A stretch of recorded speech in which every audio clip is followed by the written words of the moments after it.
Hello viewers, welcome to my YouTube channel learn with Joy. তো আজকের ভিডিওতে আমি তোমাদের সাথে ষষ্ঠ শ্রেণীর দ্বিতীয় পর্যায়ক্রমিক মূল্যায়ন 2025 সালের বাংলার প্রশ্নপত্র নিয়ে আলোচনা করব। তো তোমাদের এই বছর পরীক্ষা হবে হচ্ছে 50 নম্বরের এবং সময় দেবে হচ্ছে 1 ঘন্টা 30 মিনিট। তো আমি এই ভিডিওটা পুরো তোমাদের নতুন যে নাম্বার বিভাজন হলিস্টিক কার্ড অনুসারে বানিয়েছি। আর এই ভিডিওতে আমি তোমাদের ক্লাস 6 সেকেন্ড ইউনিট টেস্ট বাংলার পুরো সিলেবাস, নম্বর বিভাজন এবং একটা নমুনা প্রশ্নপত্র সেট পুরো উত্তর সহ আলোচনা করব। আর যে প্রশ্নগুলো দেব সেগুলো তোমরা ভালো করে পড়বে, কারণ এখান থেকে পরীক্ষায় আসার সম্ভাবনা কিন্তু প্রবল। তো চলো প্রথমে আমরা সিলেবাসটা দেখে নিই। তো তোমাদের সিলেবাসে প্রথমে আছে সাহিত্যমেলা। সাহিত্যমেলা থেকে চিঠি, মশরুমের দিনে, খোঁজাখুঁজির উৎসব, হাট, মাটির ঘরে দেওয়ালচিত্র, ঝুমুর, পিঁপড়ে, ফাঁকি, তারপরে উজ্জ্বল, একঝাঁক পায়রা, চিত্রগৃহ আর আশীর্বাদ, এক ভুতুরে কাণ্ড আর বাঘ, এই কটায় আছে। এবং হজবরতে হচ্ছে 15 থেকে 27 পৃষ্ঠা। আর ভাষাচর্চা আছে হচ্ছে শব্দরূপ, বিভক্তি, অনুসর্গ ও উপসর্গ, সমোচ্চারিত ভিন্নাত্মক শব্দ আর পদান্তর এবং হচ্ছে অনুচ্ছেদ রচনাও তোমাদের আছে। তো এবার আমরা তোমাদের যে নাম্বার বিভাজন কোশ্চেন প্যাটার্ন তার সঙ্গে দেখে নিই। তো দেখো, তোমাদের গদ্য থেকে হচ্ছে 2টো এমসিকিউ, কবিতা থেকে 2টো, ব্যাকরণ থেকে 8টা, ঠিক আছে। এই হচ্ছে তোমাদের টোটাল 12টা কিন্তু এমসিকিউ থাকবে। এছাড়া গদ্য থেকে 4টে 1 নম্বরের, কবিতা থেকে 4টে এবং সহগ পাঠ থেকে 4টে, টোটাল 12টা 1 নম্বরের প্রশ্ন থাকবে। এবং 3 নম্বরের প্রশ্ন গদ্য থেকে 2টো, কবিতা থেকে 2টো, সহায়ক পাঠ থেকে 2টো থাকবে, টোটাল 6টা 18 নম্বর। এবং নির্মিতি থেকে 4 গুণ 2 8 নাম্বার থাকবে। তো এই হচ্ছে তোমাদের টোটাল 50 নম্বরের একটা নাম্বার বিভাজন। এবং এটা বিভিন্ন স্কুলে বিভিন্ন হতে পারে, এটা পর্ষদ থেকে তোমাদেরকে দিয়েছে, ঠিক আছে। তো ভিডিও শুরু করার আগে তোমাদের বলে দিই, তোমরা যদি আমার YouTube channel learn with Joy subscribe না করে থাকো তো অবশ্যই সাবস্ক্রাইব করে পাশে যে বেল আইকন আছে সেটা টিপে নোটিফিকেশানটাকে অল করে দেবে, তাহলে আমি যখনই নতুন নতুন ভিডিও ছাড়বো তোমাদের কাছে সবার প্রথম নোটিফিকেশান চলে যাবে। তো চলো আজকের ভিডিওটা শুরু করি।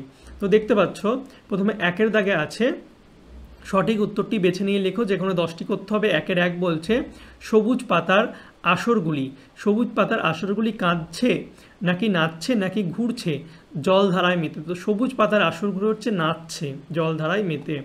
এবার 1-এর 2 বলছে ধানের সবচেয়ে বড় বন্ধু হলো, ধানের সবচেয়ে বড় বন্ধুকে বৃষ্টি, জল, ঠিক আছে, মানে বৃষ্টি। এরপর 1-এর 3 বলছে নদীর বাতাস ছাড়ে প্রশ্বাস, পার্শ্বে কি, পার্শ্বে হচ্ছে পাকুড়। এরপরে সাঁওতালি দেওয়ালচিত্র, সাঁওতালি দেওয়ালচিত্র কেমন হয়, চতুষ্কোণ ও ত্রিভুজ, চতুষ্কোণ ও ত্রিভুজ, ঠিক আছে, এর ছড়াছড়ি লক্ষণীয়, অর্থাৎ চতুষ্কোণ ও ত্রিভুজ কিন্তু দেখা যায় সাঁওতালি দেওয়ালচিত্রে। এরপরে পিঁপড়ে, পিঁপড়ে হলো কি, পিঁপড়ে হলো একটা সন্ধিপদ প্রাণী। নেক্সট দেখো 1-এর 6 বলছে ভাগলপুর থেকে গোপালের বাবা আনিয়েছিলেন, কি আনিয়েছিলেন, ন্যাংরা আম এনেছিলেন, ন্যাংরা, ঠিক আছে। এরপর 1-এর 7 বলছে হপ্তা 3 বয়সে চিত্রগ্রীব মেরেছিল একটি, কি মেরেছিল, চিত্রগ্রীব মেরেছিল পিঁপড়েকে মেরেছিল। এবার 1-এর 8 বলছে কাকেশ্বর কুচকুচে থাকতো, কাকেশ্বর কুচকুচে থাকতো হচ্ছে গেছো বাজারে। নেক্সট দেখো, নেক্সট হচ্ছে 1-এর 9 বলছে শিশির বিমল প্রভাতের ফল, বিমল শব্দের প্রতিশব্দ, বিমল শব্দের প্রতিশব্দ হচ্ছে নির্মল। নেক্সট 1-এর 10 এদেশের যত পালা পার্বণ উৎসব আনন্দ সব কিছুরই মূলে রয়েছে চাষবাস, কারণ এ দেশটা হলো, এ দেশটা কেমন, এ দেশটা হচ্ছে কৃষি নির্ভর দেশ।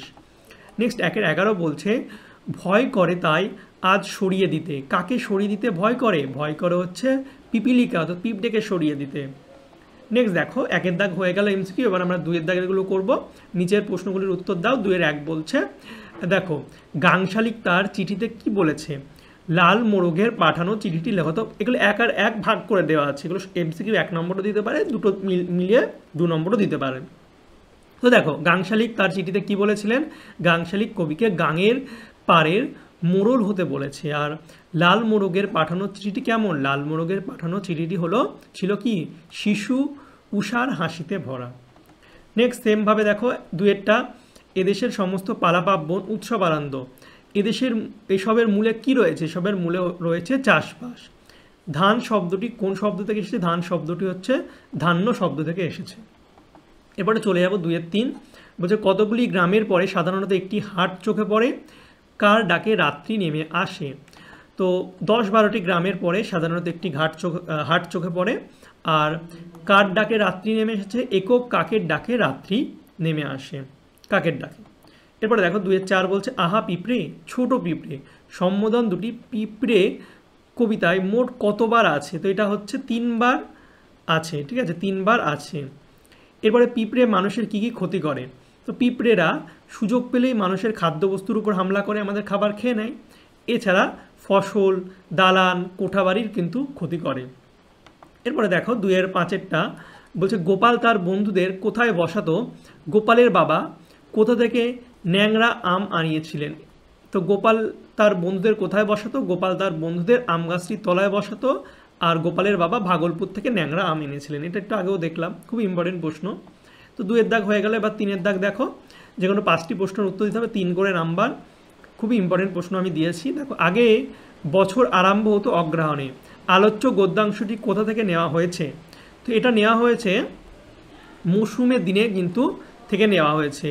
আর লেখক হচ্ছে সুভাষ মুখোপাধ্যায়। আর অগ্রহায়ণ বলতে কি বোঝায়? অগ্রহায়ণ বলতে বছরের শুরু বোঝায়। এরপরে দেখো 3-2 করব, বলছে মাটির ঘরে দেওয়ালচিত্র গল্পটির লেখক হচ্ছে তপন কর। আর কোন জেলাকে দেওয়ালচিত্র চর্চার পীঠস্থান বলা হয়েছে? পূর্বতন মানভূম জেলার ভৌগোলিক সীমানাকেই বাংলার দেওয়ালচিত্রের পীঠস্থান বলা হয়েছে। আর মানভূমি দেওয়ালচিত্রের প্রতীক কি? মানভূমি দেওয়ালচিত্রের প্রতীক হচ্ছে পদ্ম। নেক্সট দেখো 3-3 বলছে আমার জমিতে আমি গাছ লাগাবো, আলোচ্য গদ্যাংশটি কোথা থেকে নেওয়া হয়েছে? তো এটা হচ্ছে ফাঁকি থেকে নেওয়া হয়েছে। লেখক হচ্ছে রাজকিশোর পট্টনায়ক। আর গাছ বলতে কোন গাছের কথা বলা হয়েছে? গাছ বলতে আম গাছের কথা বলা হয়েছে, আম গাছের কথা। 3-4 দেখো, বলছে সাইকেল ঘাড়ে করে যেতে হলেই হয়েছে, আলোচ্য উক্তিটি কোন গল্প থেকে নেওয়া হয়েছে? তো এটা নেওয়া হয়েছে হচ্ছে এক ভুতুড়ে কাণ্ড থেকে। উক্তিটি কার? এই লাইনটা কে বলেছে? এই লাইনটা বলেছিল শিবরাম চক্রবর্তী।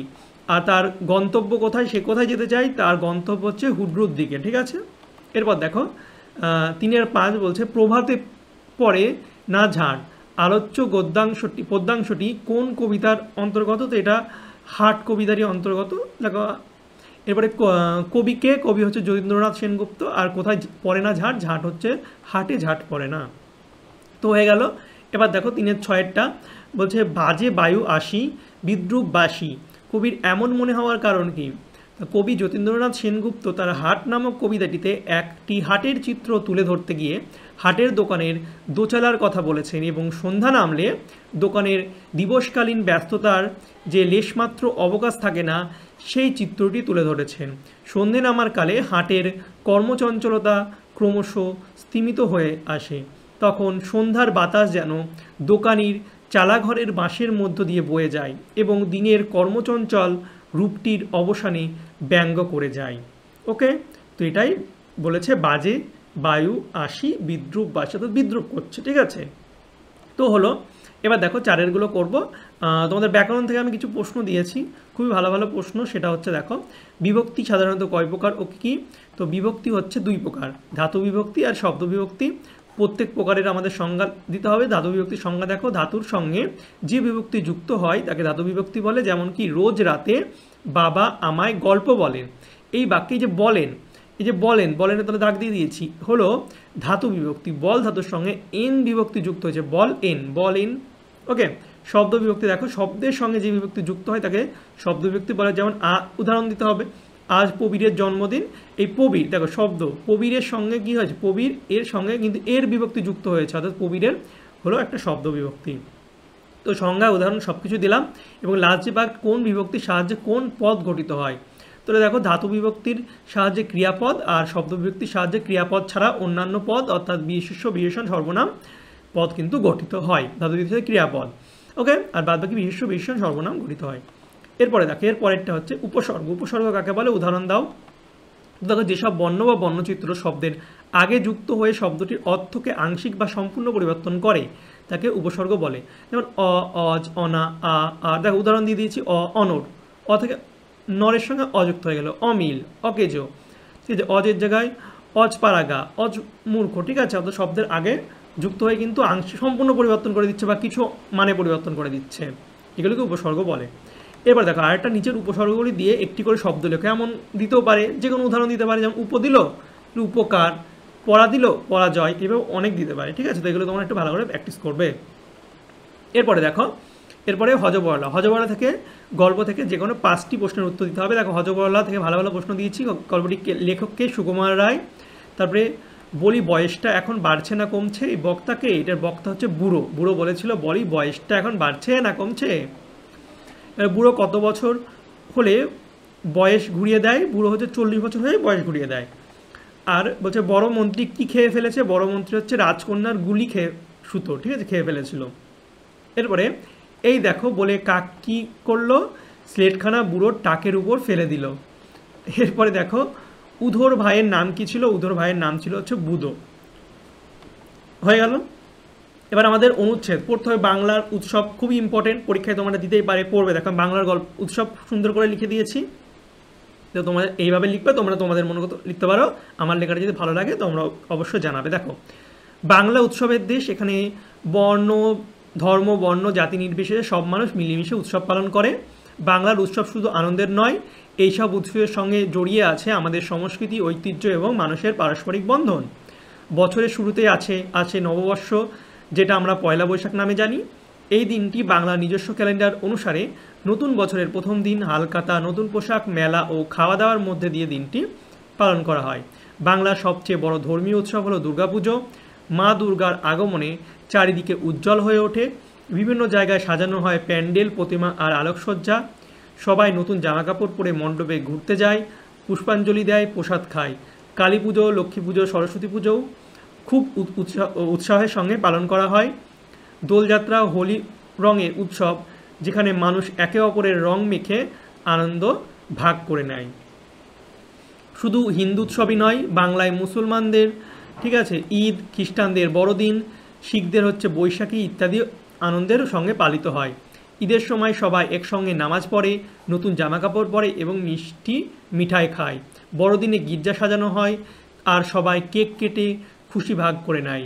গ্রাম বাংলায় পালিত হয় নবান্ন, পৌষ পার্বণ, রাখি বন্ধন, চাষবাসের উৎসব এবং নানা রকম লোকজ অনুষ্ঠান। এইসব উৎসবে গ্রাম জীবনের সরলতা এবং ঐতিহ্যের পরিচয় পাওয়া যায়। উৎসবের মাধ্যমে মানুষ একত্রিত হয়, ভুলে যায় পার্থক্য এবং হৃদয় থেকে আনন্দ ভাগ করে নেয়। সুতরাং বলা যায় বাংলার উৎসব শুধু আনন্দের নয়, তা আমাদের সংস্কৃতির মূল স্তম্ভ। এইসব উৎসব আমাদের জীবনে আনন্দ আনে, মানুষে মানুষে বন্ধন গড়ে তোলে এবং সমাজকে আরও সুন্দর ও ঐক্যবদ্ধ করে তোলে। তো এই ছিল আমি বাংলা উৎসবটা আমার মতো করে লিখিয়েছি। তোমরা যদি লেখাটা ভালো লাগে অবশ্যই কমেন্ট করে জানাবে, আর তোমাদের যদি ভালো না লাগলে তোমরা তোমাদের মতো করে লিখবে। তো আমার লেখাটা কেমন লেগেছে একটু জানাবে, ঠিক আছে? তো এই ছিল তোমাদের ক্লাস 6-এর সেকেন্ড ইউনিট টেস্ট বাংলার একটা নমুনা প্রশ্নপত্র।